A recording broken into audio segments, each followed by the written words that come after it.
The Hanseong Pharmaceutical Tower glowed with sterile white light and the hum of profit, but for Min Suk, the halls were a tomb. Lee Min Suk's wrists burned against the leather restraints. The gurney was cold beneath his spine, but not as cold as Dr. Choi's eyes scanning the data on his tablet. Around them, the experimental wing hummed with the efficiency of a machine that had long forgotten it processed human bodies. Trial 47B shows suboptimal enzyme production, Dr. Choi muttered, stylus tapping against the screen. He didn't look at Min Suk, hadn't looked at him properly in 3 years. You're our most valuable asset, Min Suk SSI, but assets that fail to perform become liabilities. The consent form appeared on the tablet, glowing with clinical precision. High-dose suppressant protocol, phase 3. Previous mortality rate, 100%. I won't sign it. Min Suk's voice cracked from disuse and dehydration. The tablet screen went dark. For the first time that day, Dr. Choi met his eyes. Company property doesn't get to say no. 20 minutes later, security threw him into the Seoul winter. The loading dock door slammed shut behind him with the finality of a coffin lid. Min Suk wore nothing but a blood-stained medical gown that snapped like paper in the wind.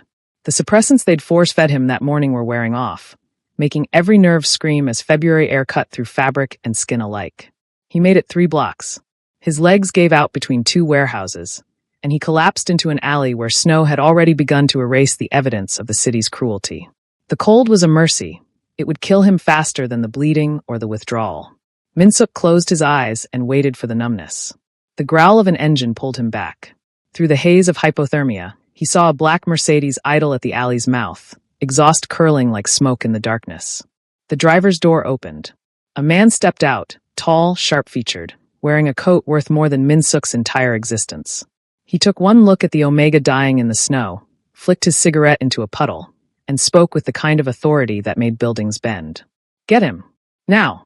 Kong Seo-jin knelt in the snow and lifted Min Suk with hands that knew violence but chose gentleness.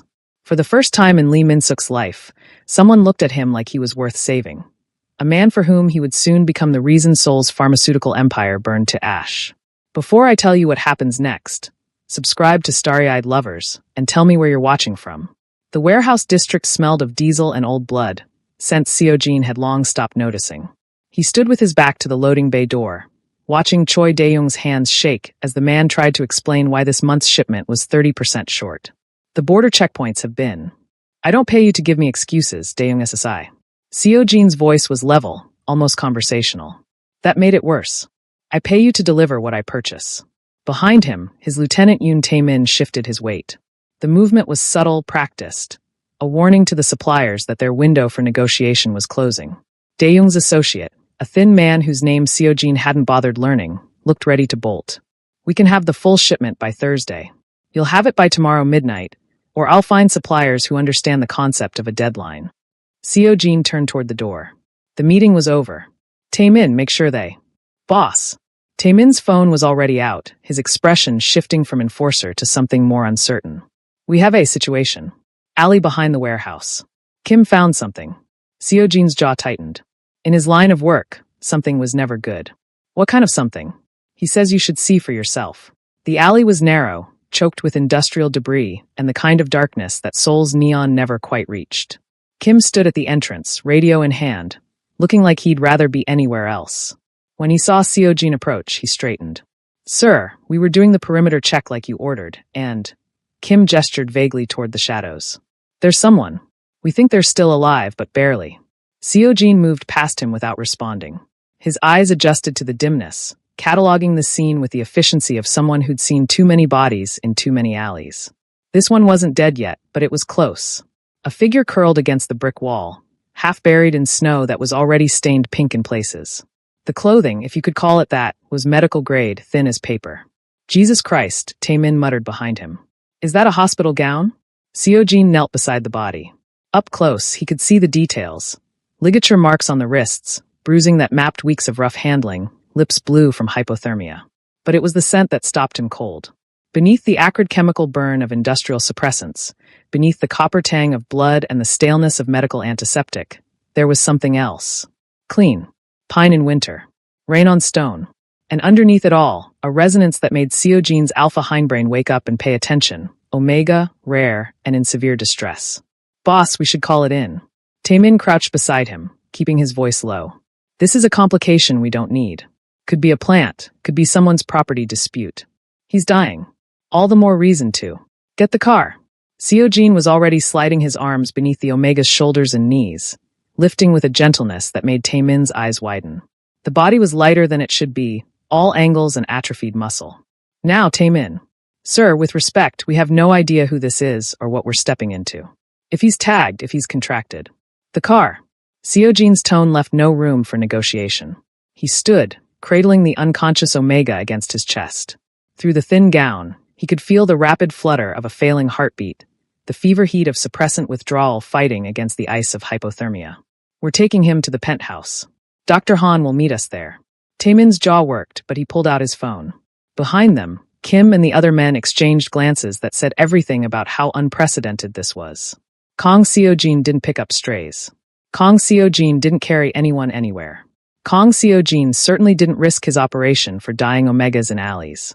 The Mercedes pulled up with its engine purring, and Seojin slid into the back seat, still holding his burden. The Omega's head lolled against his shoulder, dark hair matted with melted snow and dried blood. This close, the scent was stronger, cutting through the suppressants like light through fog. Boss, Taemin tried one more time, climbing into the front passenger seat. You know this is going to raise questions we might not want to answer. Seojin looked down at the face pressed against his coat, too thin, too pale, but somehow still fighting to breathe. Then we'll answer them. The Mercedes pulled away from the warehouse district, leaving the suppliers and their excuses behind. In the warmth of the car, the Omega made a sound, barely more than a whimper, and Seojin's arms tightened reflexively. Drive faster, he said quietly. Minsuk woke to softness, and that was wrong. The pharmaceutical wing beds were metal frame and vinyl, easy to sanitize, designed for bodies that were inventory rather than people. This was fabric, expensive, high-thread count, the kind that whispered against skin instead of crackling. He forced his eyes open and immediately regretted it. Floor-to-ceiling windows framed Seoul's skyline like a painting, dawn breaking over glass towers that looked tiny from this height. The room was carved from darkness and luxury. Black marble floors caught the morning light and swallowed it. The walls were the deep gray of storm clouds, broken only by abstract art that probably cost more than Minsuk's life was worth to Hanseong. Even the ceiling seemed impossibly high, making the space feel less like a bedroom and more like a temple to wealth and power. Don't try to sit up yet. Minsuk's head snapped toward the voice, too fast, making the room tilt sideways. A woman in her 50s stood beside the bed, medical bag open on the nightstand. She wore designer frames and the kind of calm that came from seeing everything twice. Her hands moved with practiced efficiency, checking the 4-line running into his arm. I'm Dr. Han Ju-won. You've been unconscious for 18 hours. She pulled a pen light from her pocket. Follow the light with your eyes only. Minsuk obeyed, his body responding to medical authority before his brain could catch up. The light tracked left, right, up, down. Dr. Han made a satisfied noise and clicked the pen light off. Moderate hypothermia, suppressant withdrawal, malnutrition, and assorted contusions consistent with repeated physical restraint. She said it clinically, like reading a grocery list. You're stable now, but you'll need at least a week of rest and proper nutrition. The suppressants I've administered are pharmaceutical grade. None of that black market poison that was destroying your system. Minsuk's throat was sandpaper. Where? You're safe. Dr. Han began repacking her bag with the efficiency of someone who'd done this in far worse circumstances. That's all you need to know right now. I'll be back this evening to check your vitals. She left without waiting for questions, and Minsuk was alone with the skyline and the uncomfortable realization that he was wearing clothes he didn't remember putting on. Soft cotton pants, a shirt that actually fit his frame. No hospital gown. No restraints. No cameras in the corners tracking his every movement. The door opened again, and this time it was the man from the snow. He was taller than Minsuk remembered, broader through the shoulders, dressed in black slacks and a white shirt with the sleeves rolled to his elbows. In the warehouse district darkness, he looked dangerous. In the morning light of his own territory, he looked absolutely lethal. All sharp angles and controlled power, the kind of alpha who didn't need to raise his voice to make a room hold its breath. You're awake. He carried a tray, which seemed absurd given everything else about him. Dr. Han said you'd need to eat slowly. Your stomach won't handle much yet. Minsuk watched him set the tray on the bed, rice porridge, still steaming, with banchan arranged like someone had actually cared about presentation. Real food. Not the nutrient paste Hanseong fed him between trials. Who are you? Kong Seojin. He pulled a chair close to the bed and sat, moving with the kind of grace that suggested violence was always an option, just not the first one. And you are? Lee Min-suk. The name felt strange in his mouth, like something he hadn't used in years. At Hanseong, they'd called him Subject 09, or occasionally his employee number. Why am I here? Because I found you dying in an alley, and I don't leave people to freeze. Seojin's voice was level, matter of fact. Eat. We can talk after. Min-suk's hands shook as he picked up the spoon. The porridge was perfectly seasoned, warm without being scalding, gentle on a stomach that had forgotten what kindness tasted like. He ate 3 bites before the tears started, hot and humiliating against his cheeks. I'm sorry, I don't. He tried to wipe his face with his sleeve, mortified. I don't usually. It's the withdrawal. Seojin's expression didn't change, but something in his voice softened. Industrial suppressants mess with your neurochemistry. Dr. Han said the emotional volatility should stabilize in a few days. Min-suk nodded, not trusting himself to speak. He finished the porridge in silence while Seojin waited with the patience of someone who'd learned that some conversations couldn't be rushed. When the bowl was empty, Seojin stood and retrieved something from the dresser, a small white bag with a pharmacy label. These are suppressants. Medical grade, properly dosed for your weight and presentation.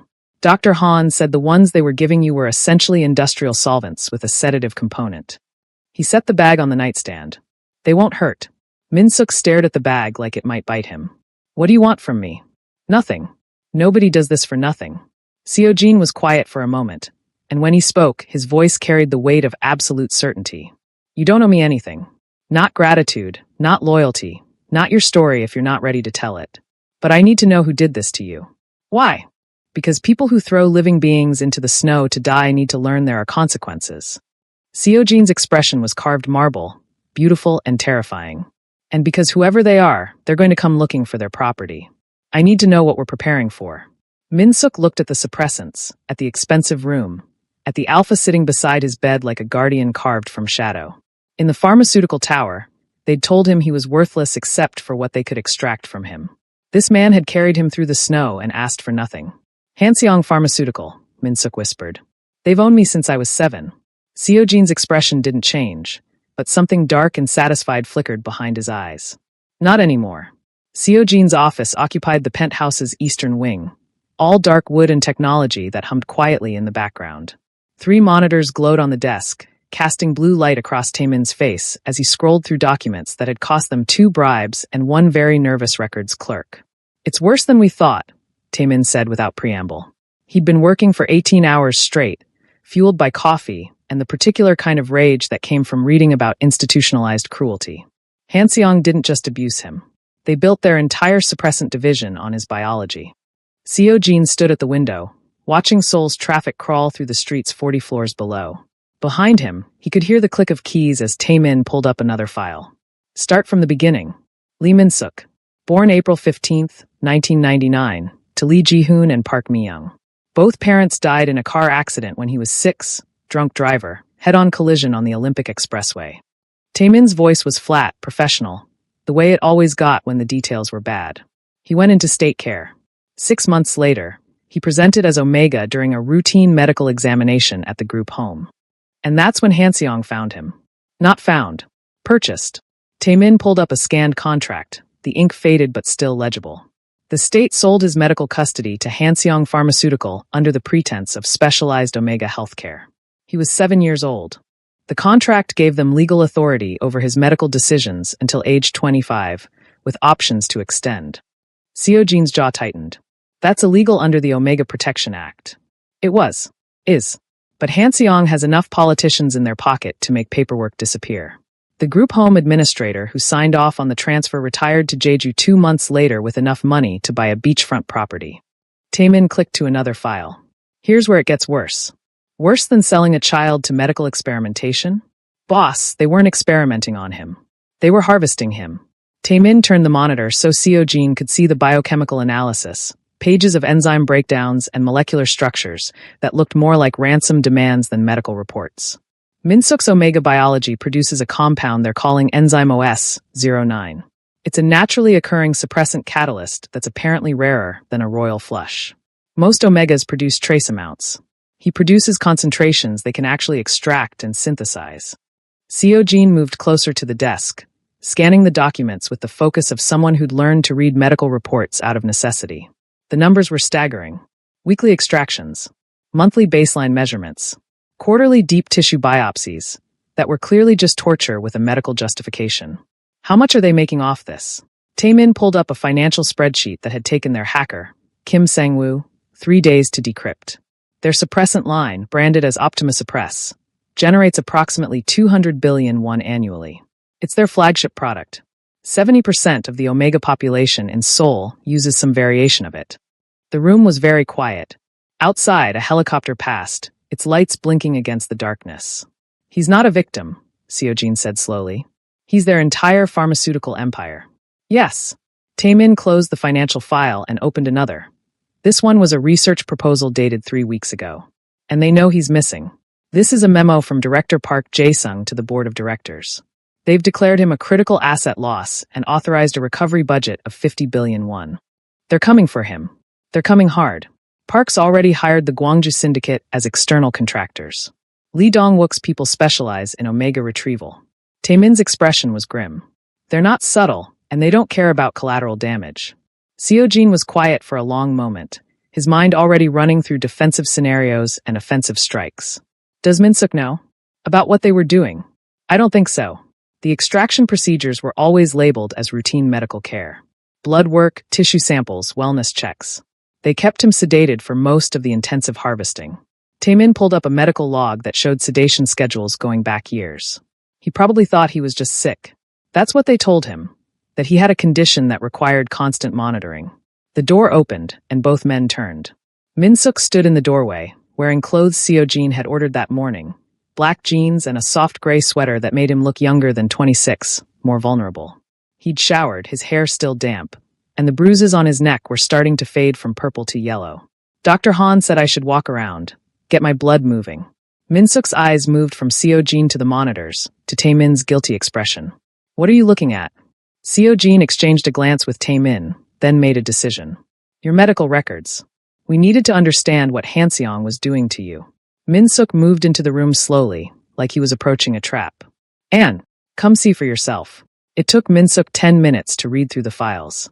Seo Jin watched his expression change, confusion, then disbelief, then a dawning horror that made something in Seo Jin's chest constrict. Taemin had the good sense to stay quiet, letting Min-suk process at his own pace. I don't understand. Min-suk's voice was very small. They said the treatments were helping me. That I had a degenerative condition. You don't have a condition. Seo Jin kept his tone gentle, which took effort. You have a gift. A rare biological trait that produces compounds most omegas can't. Hanseong discovered it when you were 7 and built an empire on it. Min-suk scrolled through another page, his hands starting to shake. The extractions. Every week they'd sedate me and take samples. They said it was monitoring my health. They were harvesting enzyme concentrations from your cerebrospinal fluid, bone marrow, and endocrine glands. Taemin pulled up a medical schematic that showed exactly where they'd been extracting. Every sample they took went directly to their pharmaceutical production line. You weren't a patient. You were their manufacturing plant. The tablet slipped from Min-suk's hands. Seo Jin caught it before it hit the floor, then caught Min-suk when his legs gave out. He guided him to the leather chair by the window, keeping a steadying hand on his shoulder. 200 billion won, Min-suk whispered. They were making that much from my body? Annually. Seo Jin crouched beside the chair, bringing himself to eye level. You're not just a victim they abused, Min-suk. You're the reason Hanseong Pharmaceutical is one of the largest companies in Korea. Without you, their entire suppressant division collapses. Min-suk looked up, and his eyes were red but dry. They're going to come for me. Yes. And you can't stop them. They have money, lawyers, politicians. I have something better. Seo Jin's smile was sharp enough to cut. I have patience, resources, and absolutely no interest in playing by their rules. They built an empire on your suffering. Let's see how it feels when someone burns it down around them. Taemin cleared his throat from the desk. Boss, if we're doing this, we need to move carefully. Park Jae-sung didn't get where he is by being stupid. He'll have contingencies. Then we'll have better ones. Seo Jin stood, his decision made. Pull everything we have on Hanseong's supply chain, their investor relationships, their political connections. I want to know every pressure point, every weakness, every skeleton in every closet. That's going to take time. We have time. Min-suk isn't going anywhere. Seojin looked down at the Omega in his chair, whose expression had shifted from shock to something harder, more determined. And when we move, we're going to do it right. Scorched earth. No second chances. Min-suk met his eyes. Why are you doing this? Seojin was quiet for a moment. Because they threw you away like garbage. Because they treated you like property instead of a person. Because someone needs to teach them that there are consequences for cruelty. He paused. And because I can. That seemed to be enough. Min-suk nodded slowly, then turned back to the monitors, scrolling through files that documented 18 years of systematic exploitation. His hands had stopped shaking. When he spoke again, his voice was steady. I want to help. I know how their systems work, their schedules, their security protocols. If you're going after them, I want to be part of it. Seojin and Taemin exchanged looks. Then Seojin smiled, a real one this time, not the dangerous kind. Welcome to the war, Min-suk. Before I tell you what happens next, subscribe to Starry-Eyed Lovers, and tell me where you're watching from. The first strike happened on a Tuesday, and it was beautiful in its simplicity. Min-suk watched from the penthouse windows as Seojin ended a phone call with nothing more than, "It's done." Below, somewhere in the port district, a shipping container full of raw pharmaceutical materials had just been rerouted to a warehouse in Busan instead of Hanseong's processing facility in Seoul. The shipment would arrive 3 days late, and by then, the temperature-sensitive compounds would be worthless. That's 15 million won of materials they can't replace quickly, Taemin said from the conference table, where he'd spread out a map of Hanseong's entire supply network like a general planning a siege. Their production line for Optimusuppress will stall for at least a week. Good. Seojin returned to his laptop, fingers moving across the keyboard with practiced efficiency. What about the investor meeting? Scheduled for Friday. We have someone inside who'll make sure the leaked documents reach the right hands an hour before Park starts his presentation. Min-suk moved closer to the table, studying the map with its red pins marking Hanseong facilities and blue lines tracking their supply chains. 3 weeks ago, he'd been strapped to a gurney in one of those facilities. Now he was watching Seojin dismantle them piece by piece, and the precision of it was almost hypnotic. You're not just attacking them, Min-suk said quietly. You're bleeding them.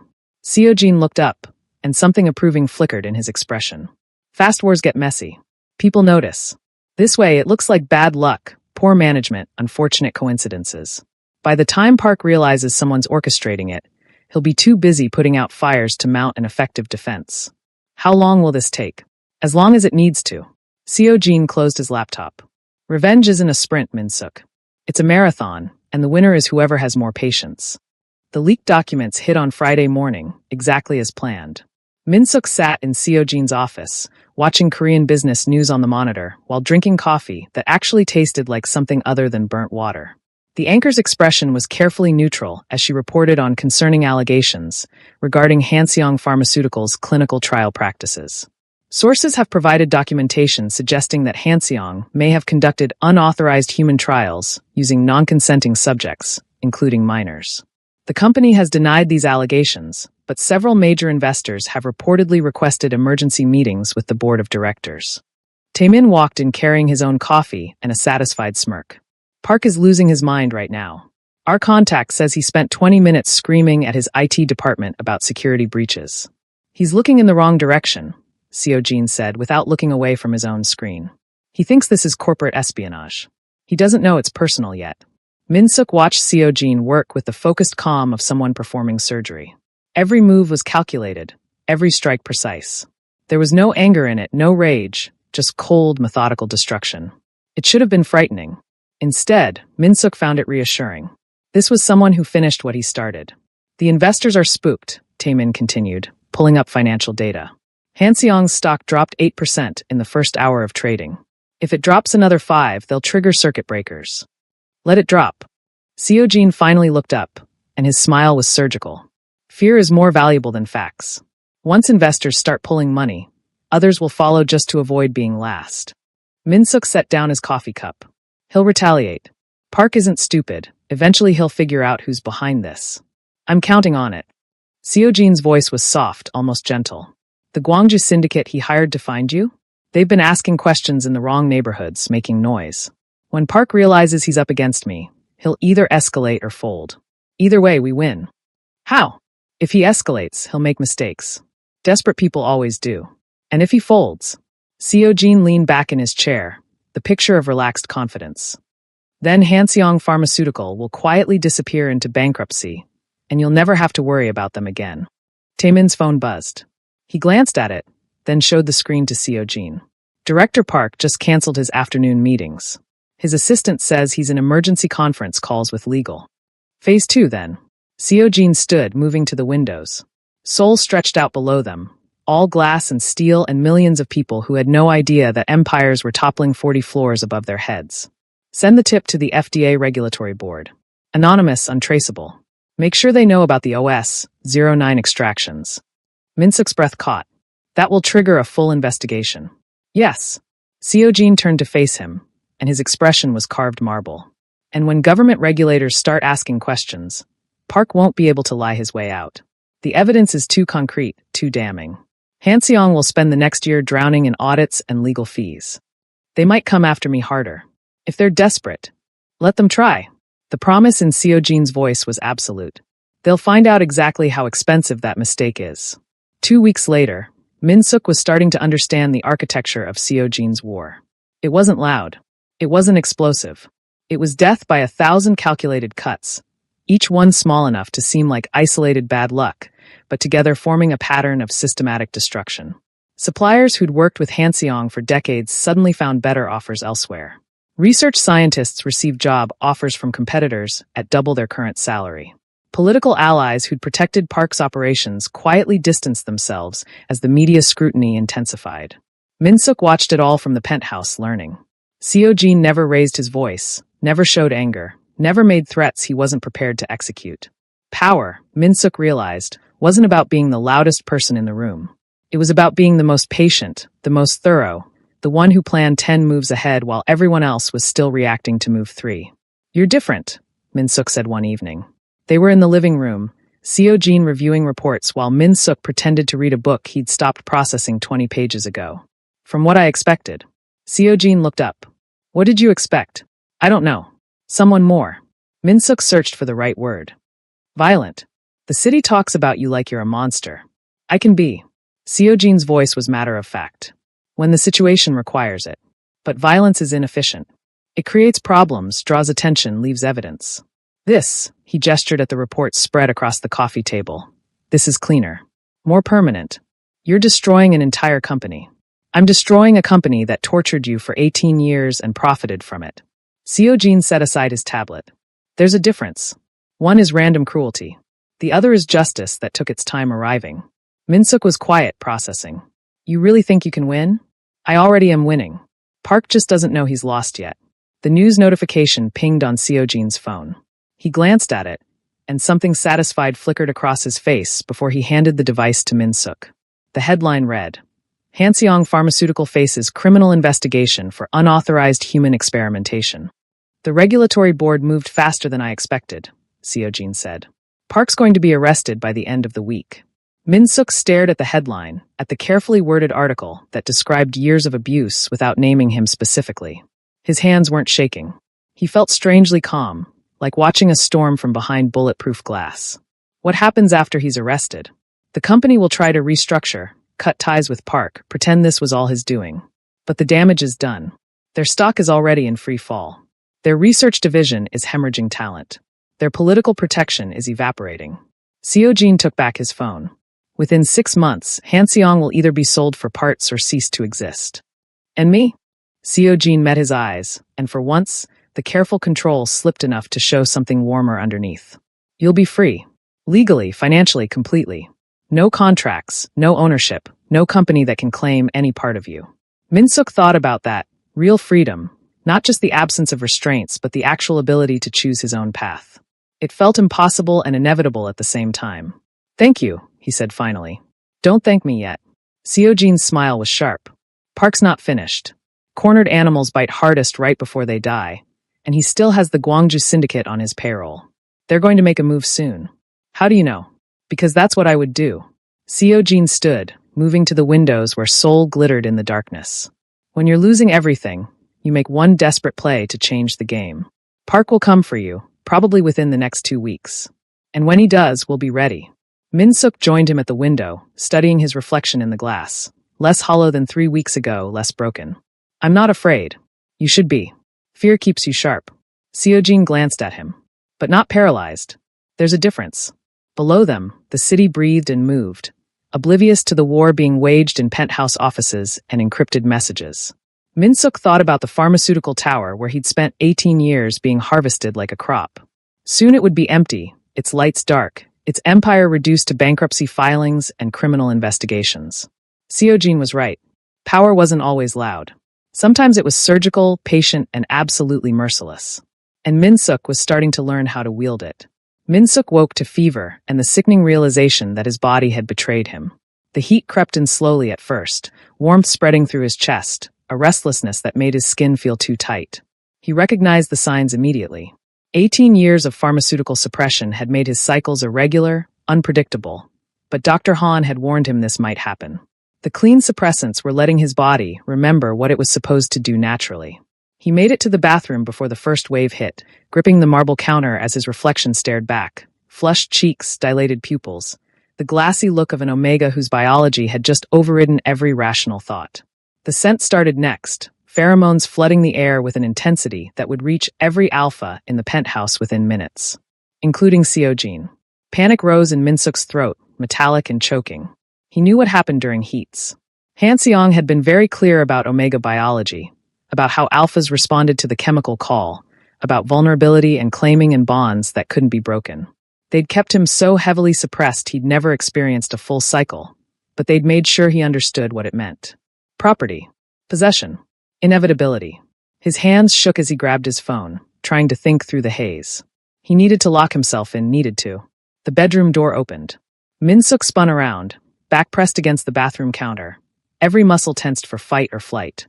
Seojin stood in the doorway, perfectly still, and Min-suk watched his nostrils flare as the scent hit him. The alpha's pupils dilated, and for a terrifying moment, Min-suk saw the biological imperative flicker across his face. Want, need, the instinct to respond to an Omega in heat. Then Seojin took a deliberate step backward. I'm leaving. His voice was rougher than usual, strained. Dr. Han is on her way. She'll bring everything you need, suppressants, nesting materials, food, water. Taemin will guard your door from the outside. No one else comes in. Wait, Min-suk's voice broke. You're not. No. Seojin's jaw was tight, his hands clenched at his sides.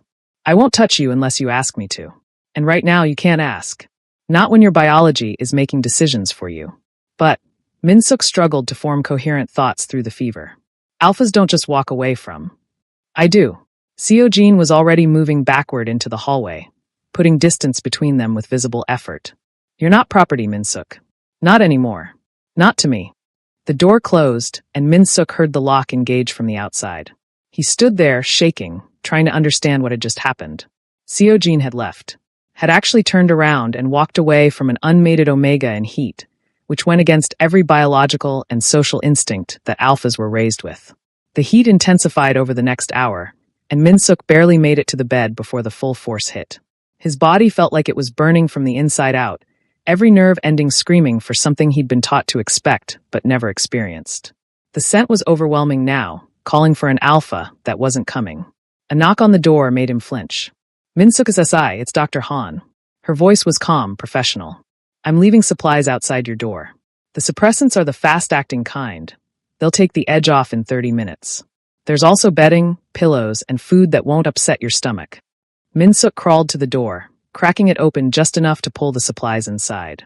Dr. Han was already gone, understanding that even her presence might be too much stimulation right now. He took the suppressants with shaking hands, then dragged the bedding to the corner and started building a nest on instinct alone. Pillows arranged just so, blankets layered for security and comfort, creating a small fortress against the vulnerability. The door to the hallway opened, and Min-suk tensed until he recognized Seojin's footsteps. They stopped just outside the bedroom door. I'm leaving water and more food.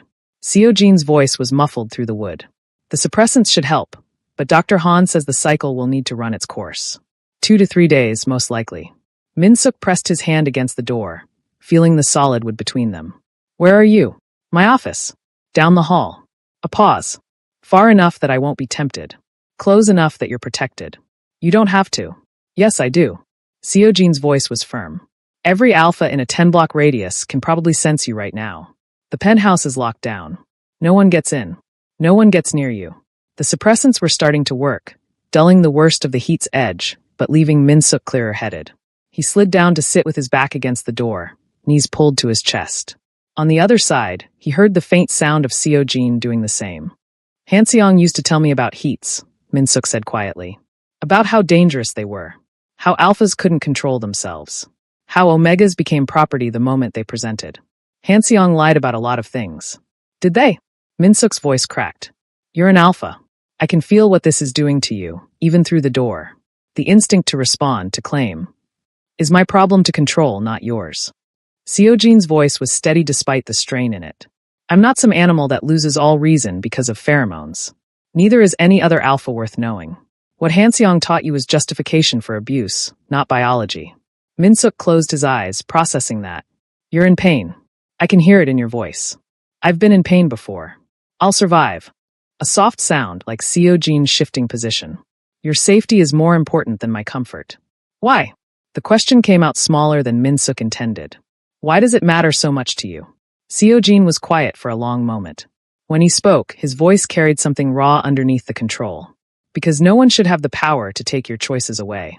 Not Hanseong, not Park, not me. Especially not me. You've spent 18 years being treated like property. I won't add to that, no matter what my instincts are screaming. Minsuk felt something break open in his chest. Not the heat, but something deeper. Trust, maybe. Or the beginning of understanding that protection didn't always mean possession. Will you stay? Minsuk asked. On the other side of the door? As long as you need me to. The 3 days passed in a haze of heat and suppressants and quiet conversations through the door. Seojin brought supplies every few hours, always announcing himself, always leaving them outside and waiting until Minsuk confirmed he'd retrieved them. They talked about small things, books, Seoul's weather, the street food Seojin promised to buy Minsuk when this was over. They didn't talk about Hanseong or Park or the war that was still burning down a pharmaceutical empire. On the third morning, Minsuk woke to find the fever gone, his head clear, his body his own again. He showered, dressed in clean clothes, and finally opened the bedroom door. Seojin was exactly where he'd promised, sitting with his back against the wall across from the bedroom, laptop balanced on his knees, looking like he hadn't slept in days. His eyes were bloodshot, his jaw shadowed with stubble, but when he saw Minsuk, relief flooded his expression. It's over, Minsuk said softly. Good. Seojin closed the laptop and stood with visible effort. Dr. Han will want to check your vitals. Make sure everything's stabilized properly. Minsuk stepped closer, studying him. You stayed out here the whole time. I said I would. You could have gone to your room. Locked yourself away somewhere more comfortable. No. Seojin's voice was absolute. I told you I'd be close enough to protect you. I keep my promises. Minsuk looked at this alpha who'd found him dying in the snow, who'd declared war on a pharmaceutical empire for him, who'd spent 3 days sitting outside his door in discomfort rather than violate his trust, who'd proven that protection didn't require possession, that strength could be gentle, that alphas could choose control over instinct. Thank you, Minsuk said, and meant it for everything, the rescue, the revenge, the respect. Seojin's expression softened into something almost vulnerable. You don't need to thank me for basic decency. Yes, I do. Because you showed me it exists. Minsuk managed a small smile. And because I'm starting to believe I deserve it. Seojin reached out slowly, giving Minsuk time to step back if he wanted. When he didn't, Seojin's hand settled on his shoulder, warm, steady grounding. You deserve more than decency. You deserve everything they took from you and more. Minsuk nodded, feeling something shift between them. Not a bond, nothing biological or forced. Just trust, earned through patience and restraint and 3 days of choosing respect over instinct. Partners? Minsuk asked, echoing the promise from weeks ago. Seojin's smile was genuine this time, reaching his eyes. Partners. In everything. Minsuk wasn't looking for secrets. He was looking for a pen. Seojin had asked him to sign some paperwork. Official documents that would legally sever any remaining ties between Minsuk and Hanseong Pharmaceutical, and then been called away for an urgent phone call. Minsuk had gone to Seojin's desk for a pen, opening drawers with the casual permission of someone who'd spent 6 weeks living in the penthouse. The photograph was tucked in the back of the bottom drawer, hidden beneath old contracts and business cards. Minsuk wouldn't have seen it at all if the drawer hadn't stuck, forcing him to pull it fully out to unjam it. The frame was simple, black lacquer, and the glass was fingerprint-free like someone handled it carefully. The photograph showed 2 young men, One Minsuk recognized immediately as Seo Jin, maybe 10 years younger, less controlled, still carrying softness around his eyes. The other was shorter, with the same sharp features but gentler somehow, smiling at the camera with an openness that suggested he hadn't yet learned to be afraid of the world. Minsuk turned the frame over. Written on the back in careful handwriting, Kong Seo-woo, 1998 to 2019. 21 years old. Dead for 7 years. I should have put that somewhere safer. Minsuk nearly dropped the frame. Seo Jin stood in the doorway, phone still in his hand, expression carefully neutral in the way it got when he was feeling too much to show it. I'm sorry, I wasn't snooping, Minsuk started, but Seo Jin waved him off. I know. I asked you to use my desk. He moved into the room, setting his phone down with deliberate care. That's my younger brother, Seo-woo. Minsuk looked down at the photograph again, at the younger man's smile. He looks like you. Everyone said that. Same features, different temperaments. He was better than me, kinder, softer, saw the good in people even when there wasn't any to see. Seo Jin's voice was even, but something underneath it was cracking. He was an Omega. The words hung in the air, heavy with implications. Minsuk's fingers tightened on the frame. He died 7 years ago. Suppressant toxicity.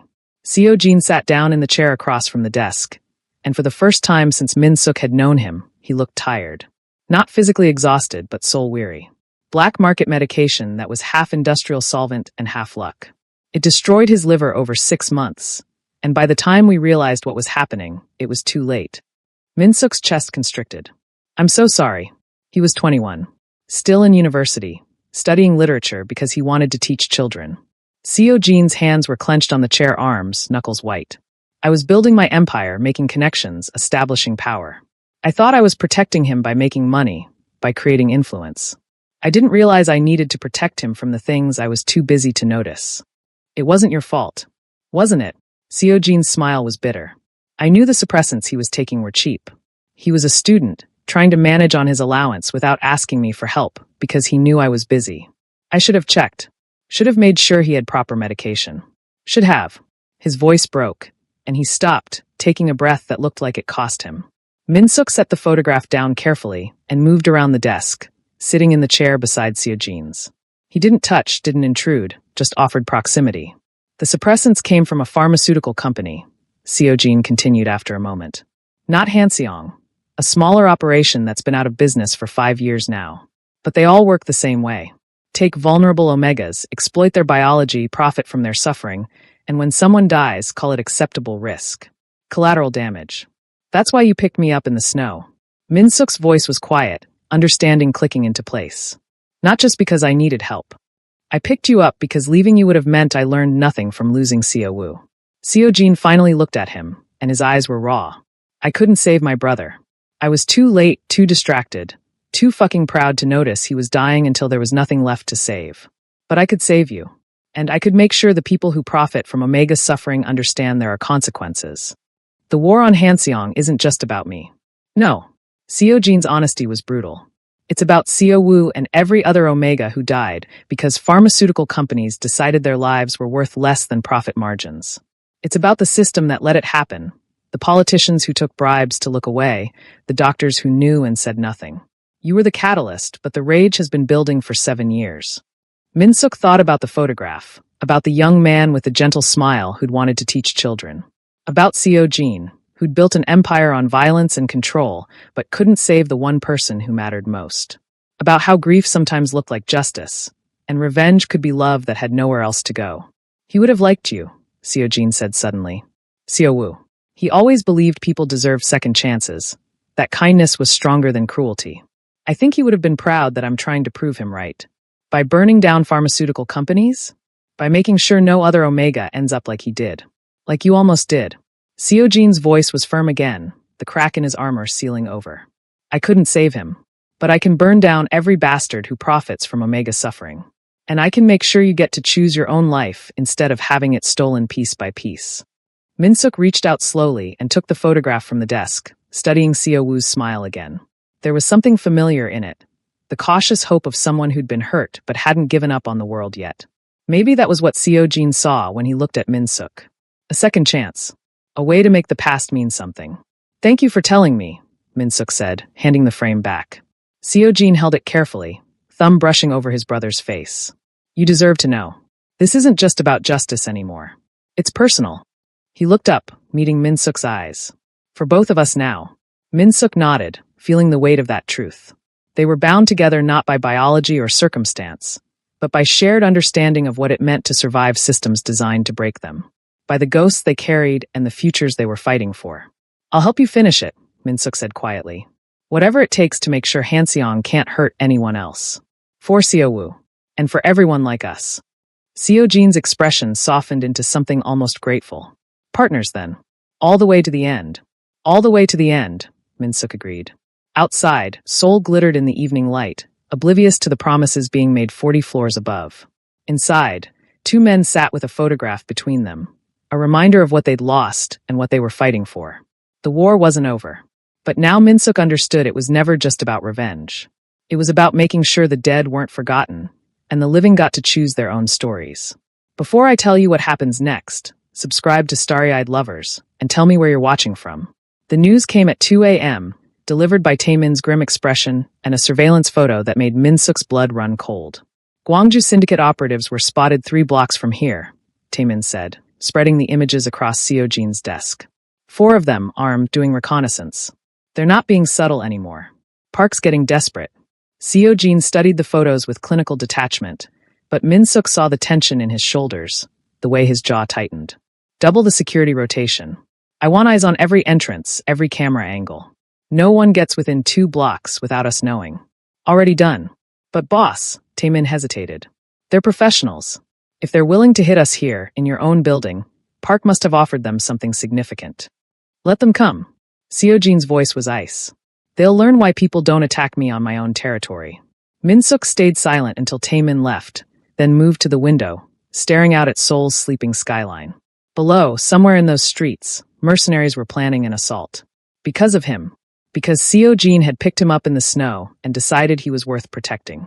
You're thinking too loud, Seo-jin said from the desk. How many people are you risking? Min-suk's voice was quiet. Your guards, Taemin, everyone in this building. How many people might die because you won't give me back? I'm not giving you back. Seo-jin. No. Seo-jin stood, crossing to stand beside him. We've had this conversation. You're not property. There's no giving you back, because you were never theirs to own. Min-suk closed his eyes. But I am a liability. You said it yourself. Park is desperate, which makes him dangerous. If you weren't here, I'd still be at war with Hanseong. The only difference is I'd have one less reason to be careful about collateral damage. Seo-jin's reflection in the glass was stern. Don't mistake me for a good man, Min-suk. I'm not protecting you because I'm noble. I'm protecting you because I choose to, and I don't make choices lightly. Min-suk wanted to believe that. But when he finally went to bed 2 hours later, he couldn't stop seeing the surveillance photos, couldn't stop calculating the cost of Seo-jin's protection in other people's lives. At 3:47 a.m., Min-suk made his decision. He packed quietly. What little he owned fit into a single backpack. Some clothes Seo-jin had bought him, the suppressants Dr. Han had prescribed, enough money from his small allowance to get him out of Seoul. He moved through the penthouse like a ghost, avoiding the cameras he'd learned the locations of, taking the service stairs instead of the elevator. The security guard in the lobby was reading something on his phone, bored with the late-night shift. Min-suk waited until he turned away, then slipped past toward the side entrance that the building staff used. His heart hammered against his ribs, but his hands were steady. This was the right choice. The only choice that didn't end with more people dying for him. He made it to the lobby doors before the voice stopped him cold. Going somewhere? Seo-jin stood by the elevator, wearing sleep pants and a t-shirt, hair disheveled like he'd rolled out of bed in a hurry. He wasn't blocking the exit. Wasn't moving to stop Min-suk physically. He just stood there, waiting. How did you? Motion sensors in your room. They alert me if you leave after midnight. Seo-jin's voice was calm, but his eyes were storm-dark. I'm guessing you thought you'd slip out unnoticed. Spare me the argument. Min-suk's grip tightened on his backpack strap. I'm not doing this to hurt you. I'm doing this to protect you. From what? From them. From Park and his mercenaries and everyone who's going to keep coming as long as I'm here. The words spilled out, desperate. You've risked everything for me, your people, your territory, your reputation. How many more will you sacrifice before you admit I'm not worth it? Seo-jin moved closer, and Min-suk forced himself not to step back. You think you're a burden. I know I am. The surveillance photos, the increased security, Taemin's worried face every time he briefs you. It's all because of me. Because you made a choice in that alley that's costing you more every day. You're right. Seojin's honesty was brutal. Having you here has complicated my life considerably. It's cost me time, money, resources. I've made enemies out of people I could have negotiated with. I've put my organization on high alert for weeks.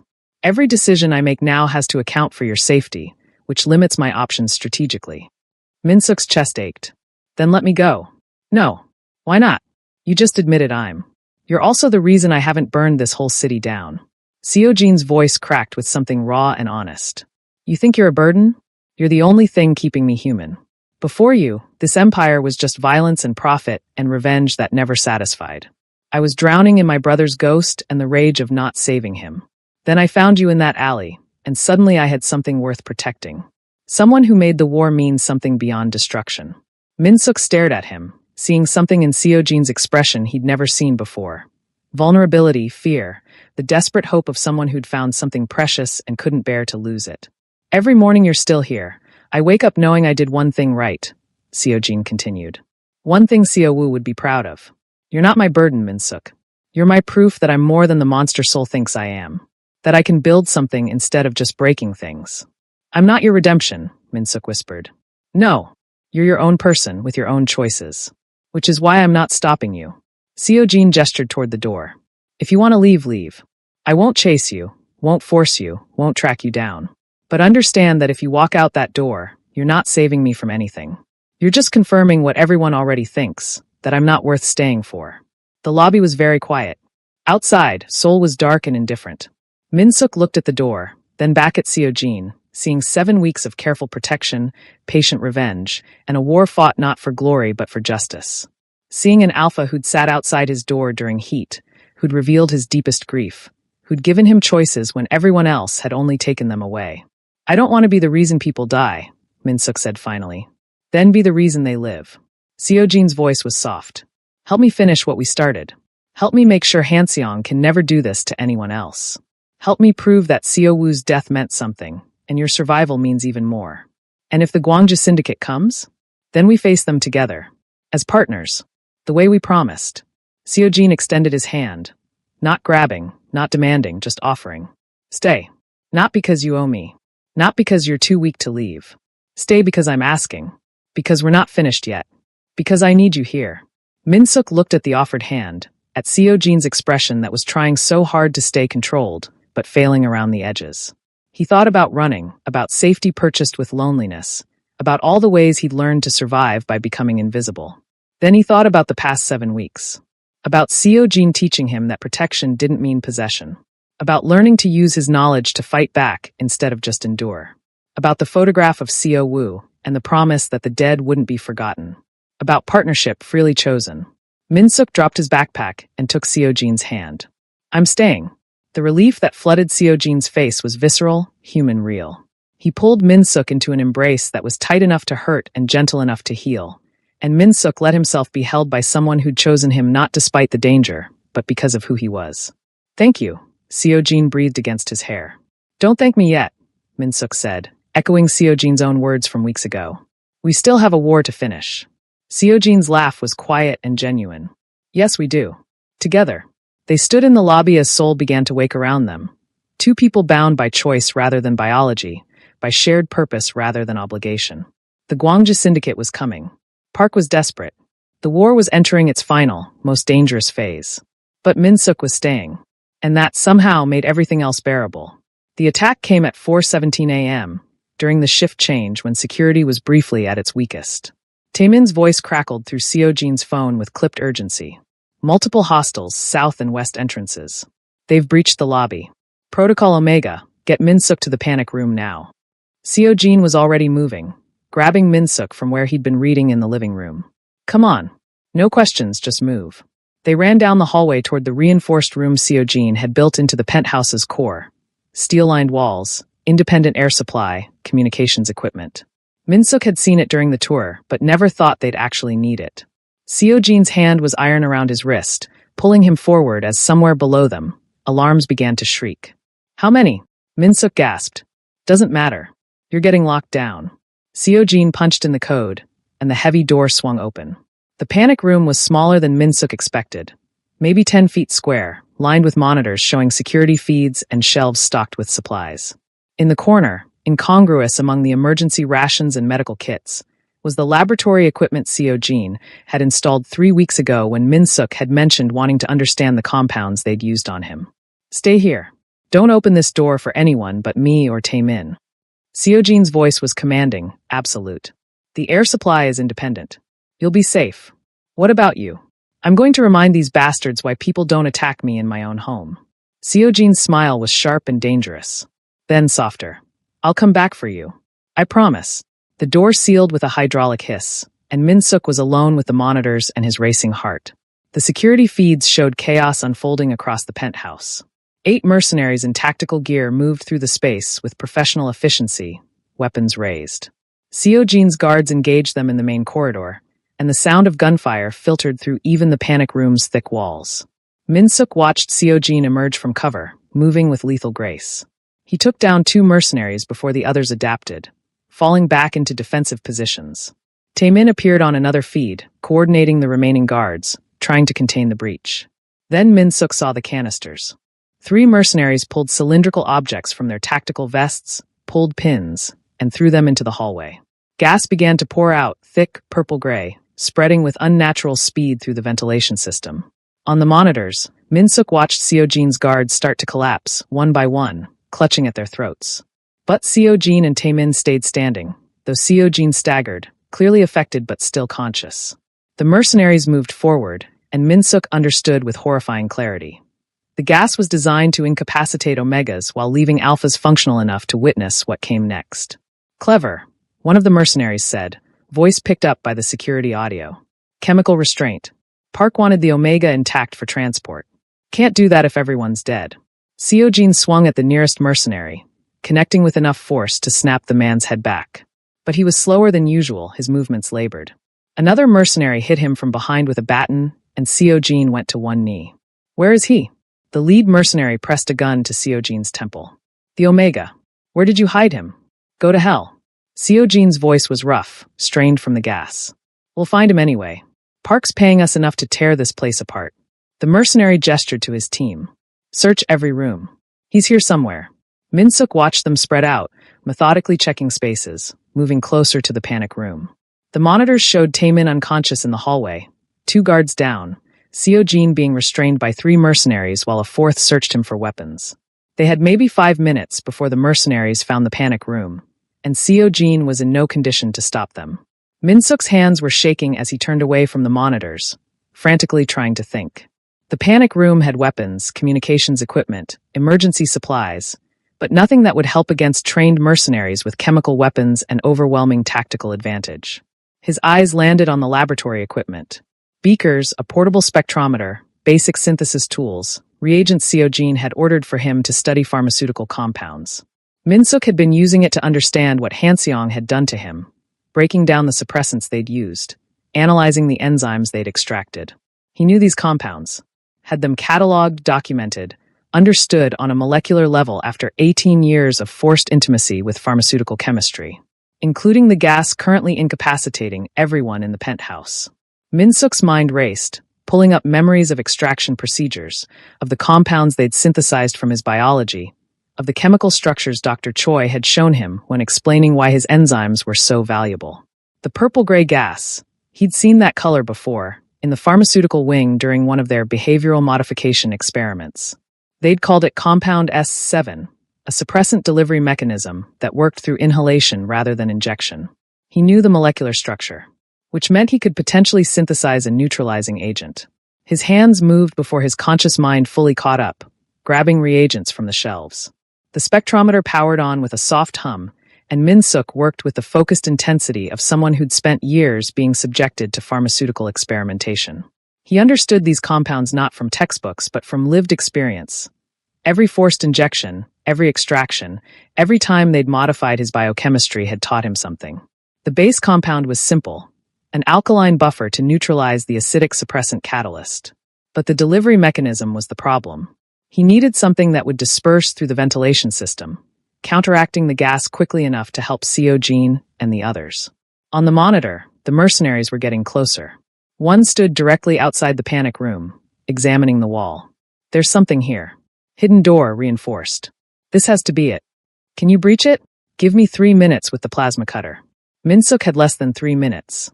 He combined the alkaline compound with a volatile carrier, something that would vaporize rapidly and spread through the same ventilation system the mercenaries had used. His hands were steady now, muscle memory from years of watching Hanseong's chemist's work taking over. Mix, heat, cool, transfer. The spectrometer confirmed the molecular structure was stable. The neutralizing agent glowed faintly blue in the beaker. Minsuk. Seojin's voice came through the panic room's intercom, strained and desperate. If you can hear me, don't open the door. No matter what they do, stay inside. Minsuk looked at the monitors. Seojin was on his knees, bleeding from a cut above his eye, surrounded by mercenaries. Taemin and the guards were still unconscious. The man with the plasma cutter had started working on the panic room door, metal beginning to glow orange under the concentrated heat. Minsuk made his decision. The panic room had its own ventilation controls, a failsafe to prevent external contamination. Minsuk overrode the safety protocols, reversing the airflow to push out instead of in. He connected the neutralizing agent to the ventilation line, then opened the valve. Blue vapor began to pour into the penthouse. What the hell? One of the mercenaries closest to event stumbled, coughing. The purple-gray gas started to dissipate, neutralized by Minsuk's compound. Within seconds, the air was clearing. Seojin's head snapped up, awareness flooding back into his eyes. He moved before the mercenaries could react, breaking free of their grip and driving his elbow into the nearest man's throat. Taemin stirred on the floor, reaching for his weapon. The mercenary with the plasma cutter turned toward the vent, understanding dawning too late. The Omega, he's countering the gas. Abort, we need to. Seojin's fist connected with his jaw, and the man went down hard. What followed was brutal and efficient.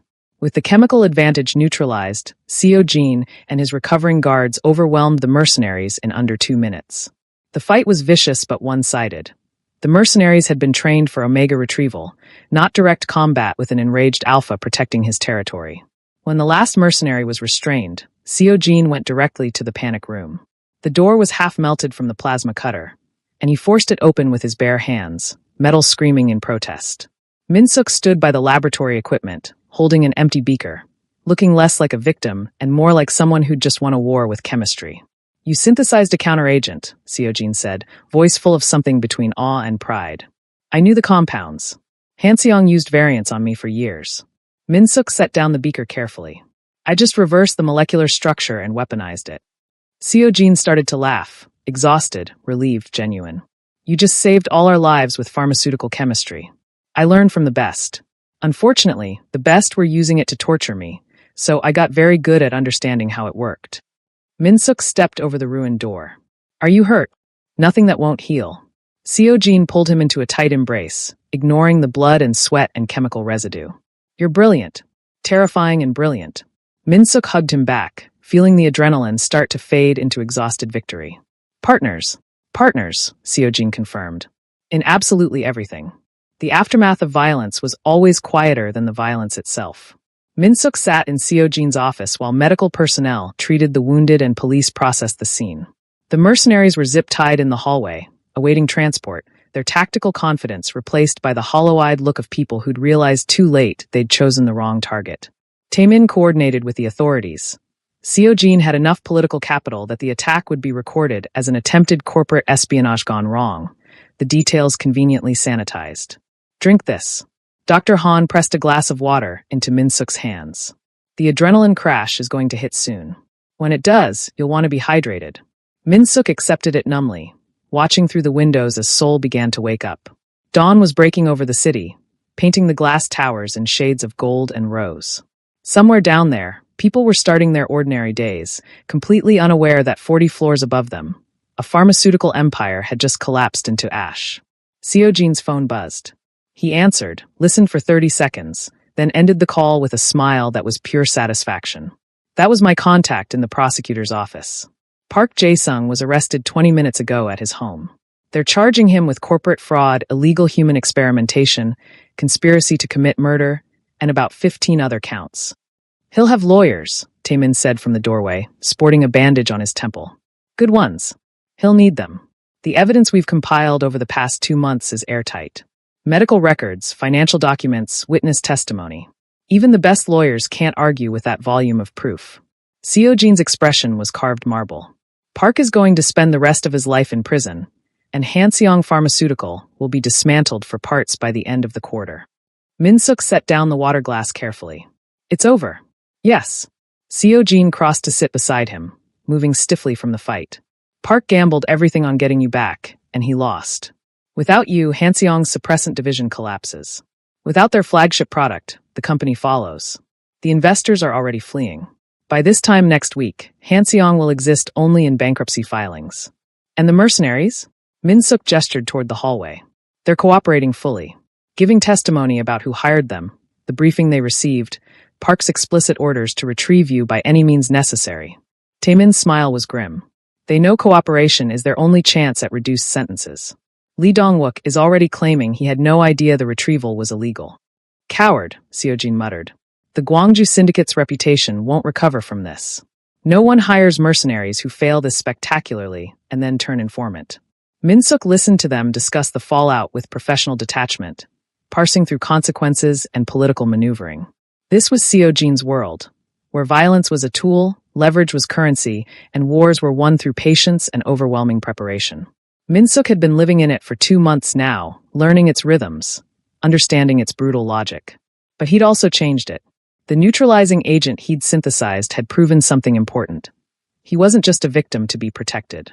He was someone with skills, knowledge, agency. Someone who could fight back using the very things Hanseong had used to hurt him. I need to see the lab equipment, Min-suk said suddenly. Seo Jin raised an eyebrow. Now, while everything's fresh in my mind. Min-suk stood, and Dr. Han didn't try to stop him. I synthesized that counteragent in 3 minutes under extreme pressure. Imagine what I could do with time, proper equipment, actual planning. Understanding flickered across Seo Jin's face. You want to weaponize what Hanseong did to you. I want to make sure no pharmaceutical company can ever do this again. Min-suk's voice was steady, certain. They exploited my biology because I didn't understand it well enough to defend myself. But I understand it now. Every extraction, every experiment, every compound, I know how it works. I can use that knowledge to create safe suppressants, real treatments that don't destroy people from the inside out. Seo Jin's expression shifted into something Min-suk had never seen before, pure, unfiltered pride. You want to build something. I want to build what Hanseong should have been if they'd cared about omegas instead of profit margins. Min-suk met his eyes. And I want to do it with you. Your resources, your protection, your network. My knowledge, my biology, my understanding of what omegas actually need. Partners. Equal partners. Taemin was grinning openly now. Boss, I think he just proposed a business venture. I think he did. Seo Jin stood, moving to stand beside Min-suk. You're talking about creating an entirely new pharmaceutical division. Research, development, clinical trials. All of it ethical, transparent, designed by someone who actually understands omega biology from lived experience. Yes. Min-suk's heart was racing, but not from fear. From possibility. From the intoxicating realization that he could take everything Hanseong had stolen from him and transform it into something that helped instead of hurt. We'd need laboratory space, researchers I can trust, funding for proper trials. But we could do it right. Make suppressants that don't poison people. Create treatments that actually work. Prove that profit and ethics don't have to be mutually exclusive. How long would this take? Years. Maybe a decade to do it properly. Min-suk smiled slightly. But we have time now, don't we? Park is gone, Hanseong is finished, and I'm not running anymore. Seo Jin was quiet for a long moment, studying him. Then he extended his hand, formal and serious. Partners. Equal partnership, equal decision-making authority, equal stakes. We build this together, or we don't build it at all. Min-suk took his hand, feeling the calluses and scars that told stories of a different kind of survival. Together, then. All of it. They shook on it, and Taemin actually applauded. This is going to destroy what's left of the black market pharmaceutical trade. You realize that, right? Legal, ethical suppressants that actually work? You'll put half the underground out of business. Good. Seo Jin's smile was sharp. They've been profiting from Omega suffering long enough. Time someone showed them there's a better way. 3 hours later, after the police had left and the penthouse had been cleaned and secured, Min-suk found himself standing at the windows again. The sun was fully up now, soul gleaming in the morning light. Somewhere down there, news outlets were reporting on Park's arrest, on Hanseong's collapse, on the mysterious circumstances surrounding the pharmaceutical giant's downfall. They didn't know the real story. Didn't know about the Omega who'd been harvested for 18 years, or the Alpha who'd declared war to save him, or the partnership forged in snow and synthesized in a panic room during an assault. That story was theirs alone. Seojin joined him at the window, holding 2 cups of coffee. He handed one to Min-suk, and they stood in comfortable silence, watching the city breathe. "What are you thinking?" Seojin asked finally. "That 2 months ago, I was dying in an alley. Now I'm standing in a penthouse, planning to build a pharmaceutical company that might actually help people." Min-suk took a sip of coffee. "It feels impossible. The best things usually do, right before they become real." Seojin's voice was soft. "You've come a long way from the person I found in the snow." "We both have." Min-suk looked at him. This Alpha who'd chosen patience over rage, protection over possession, partnership over power. You could have just destroyed Hanseong and moved on. But you waited, planned, made sure it was thorough. Because you deserve thorough. You deserve justice that meant something, not just revenge that felt good. Seojin set down his coffee cup and turned to face Min-suk fully. "I told you once that you were the reason I hadn't burned the whole city down. I meant it. You gave me something to build toward instead of just things to destroy." Min-suk smiled, genuine and real. "So what do we build next?" "A kingdom," Seojin said simply. "Built on ash and better intentions. A pharmaceutical company that doesn't exploit omegas, that provides real care instead of corporate predation. We'll use everything we learned from Hanseong, their supply chains, their research, their market position, and do it right this time. It won't be easy. Nothing worthwhile ever is." Seojin extended his hand again, formal despite everything they'd been through.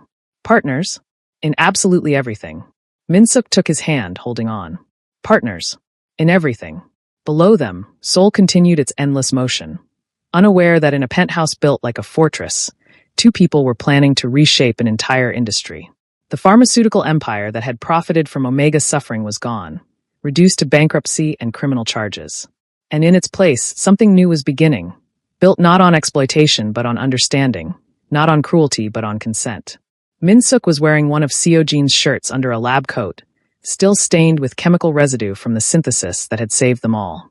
He looked less like the dying Omega from the snow and more like someone who'd discovered that survival wasn't the same as living, that knowledge could be power when wielded with purpose. "To new beginnings," Seojin said, raising his coffee cup in a toast. "To kingdoms built on ash," Min-suk agreed, clinking his cup against Seojin's. "And the partnerships that make them possible." They drank to that, watching the sun climb higher over Seoul, painting their future in shades of gold and possibility.